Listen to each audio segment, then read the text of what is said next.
регламент негізінде өткізесіз. Мен аны тура көрем. Азыр Жанар Акаев қиытып айтып кетті да, мен адресіме. Мен бір президенттің дағы баласы болған емесмін. Президент маға айтқан сындарды мен үшін ал дары деп қоям. Аны қорпойлы айтам, уялбайм андан. Ал киши өзүн ыктыярымен кеткен, біз аға баа бердік. Бирок баласы атасын сатқан, бұл чоң күнә. Эч качан унутпагын. Сен ким элең, анан ким колдуң сен. Ошон үчүн мен сага тийишпей сүйлөдүм эле, сен мындай мага кыйтып сүйлөбөй жүргүн мага. Уктуңбу? Инем.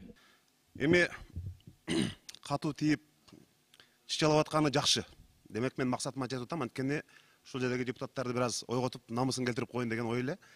Түшүнүп чычалап атышканы мындай жакшы. Бакыт Эргешевич, дагы бир жолу айтып коеюн, сизге дары болсун. Бирок дары болбоптур. Мен сиздин атыңызды атабай, сизге комментарий бербегенден кийин сиз ушинтип чыгып алганыңыз туура эмес. Экинчиден, мен ошол убакта Атамбаев менен иштегениме азыр дагы сыймыктанам. Анткени биз болгондо айтып турганбыз. Ошондо силер бул жерде канча мыйзамсыз нерселер болгон унчукпай отуруп. Мен сиздин ордуңузда болгондо вообще чыгып сүйлөбөйт элем микрофонго.